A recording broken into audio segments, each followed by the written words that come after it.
आपको बता दें, भारत की टेनिस सनसनी सानिया मिर्जा टेनिस जगत को अलविदा कह चुकी हैं। ऑस्ट्रेलियन ओपन के मिक्स डबल में रजत पदक के साथ अपने इस सफर को उन्होंने खत्म किया। हमारी सहयोगी करिश्मा से खास बातचीत की। महिला मुद्दा से लेकर टेनिस से लेकर कई तमाम पहलुओं पर उन्होंने दिल खोलकर बातचीत की। आप भी देखिए खास interview. Her name is synonymous with tennis in India. She's won 6 Grand Slam titles for India. She's represented India in the Olympics and brought many laurels as well. Joining us is, of course, none other than India's pride, Sania Mirza. Sania, thank you so much for being here on the Times Network, and many, many congratulations on an illustrious career. Thank you. Thanks for having me. Sania, how has it been being back home? You got a surprise party as well on your return. How has it been being back home in Dubai?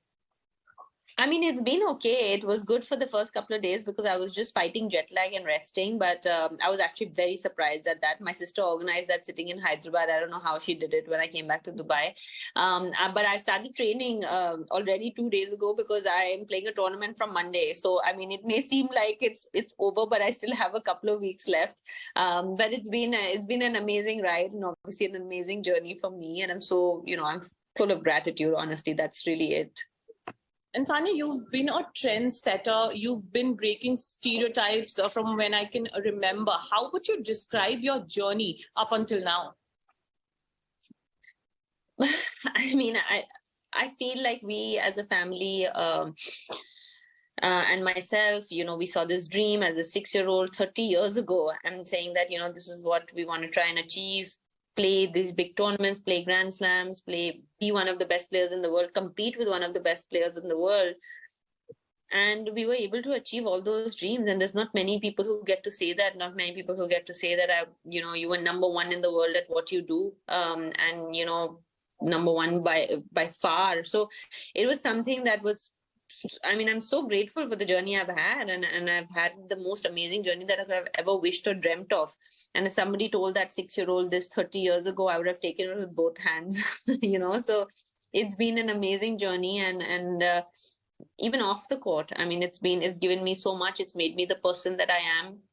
It's given me a lot of happiness. It's given me a lot of happy times, some great friends, some great memories. So yeah, it's been an amazing, amazing journey. And that's what I wanted to ask you about, Sania. Tennis, of course, has been a huge part of your life. It has shaped you as a person. Now, when you are deciding to walk away from it, what have been your learnings? To always keep fighting. I think tennis taught me that. Tennis taught me that no matter what happens and how many times life and tennis balls and tennis points knock you down, you can always fight back.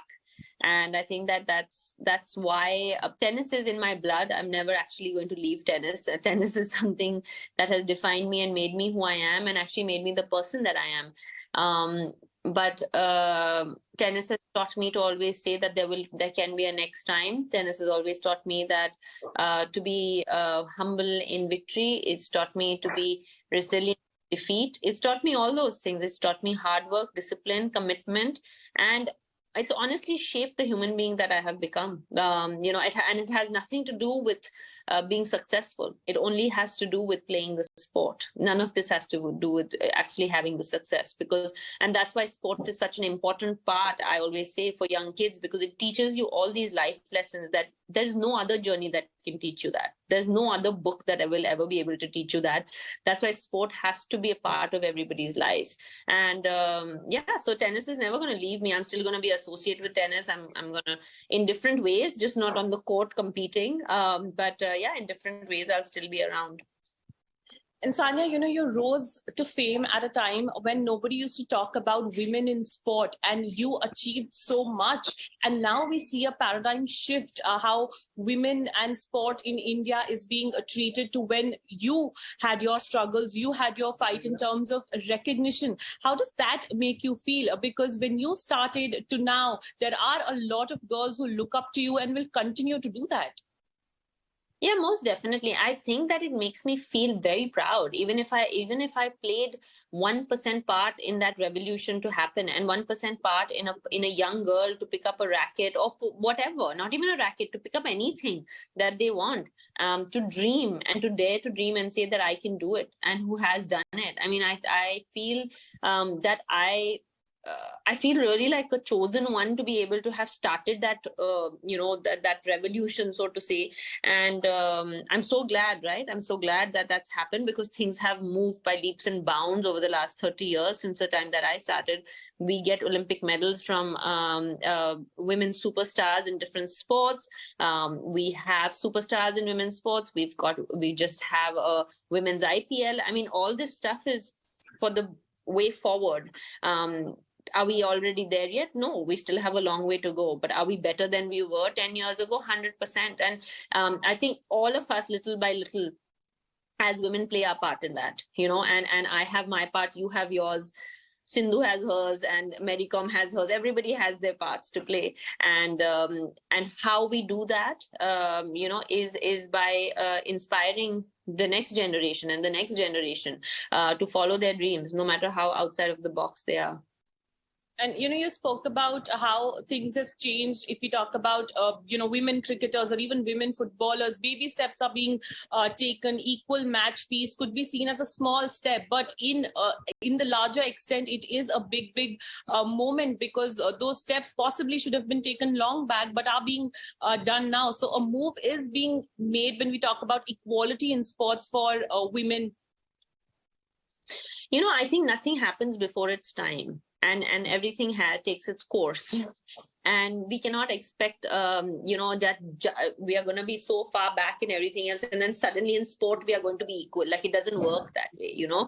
Everything is a stepping stone in life, and first is the acceptance that we live in a man's world, and it's about women and men talking about the fact that it is not an equal world, and people not getting upset that we say that, because it's not about male bashing. It's primarily only about equal opportunity. And by you saying that, whether it is, tennis is one of the first sports to have equal prize money, for example, in Grand Slams, right? And there was so much debate about it.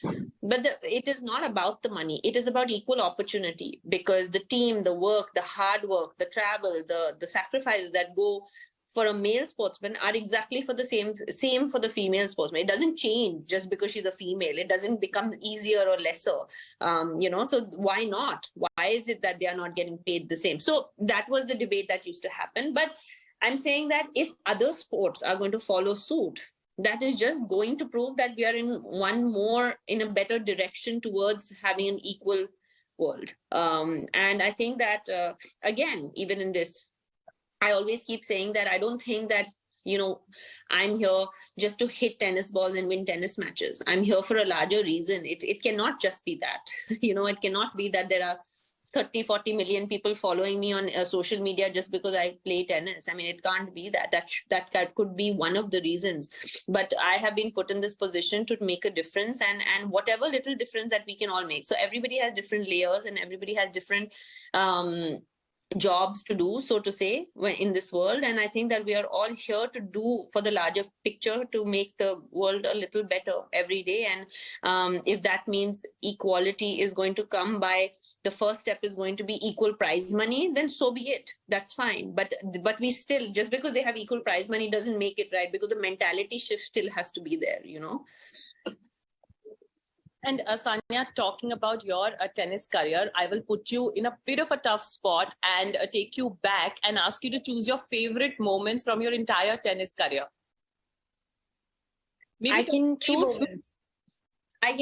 my favorite moments, but I can't choose my favorite moment, because it's just too long a career, and it's a really good top 3. Wow. Well, definitely being number 1 in the world. Absolutely. It happened in 2015, April 12th. I remember the date. Winning my first Grand Slam. Even though I won 5 after that, winning my first was very, very special, which was in 2009. Because that first gives you the belief that you can do bigger things. And that's why the firsts are so important for me.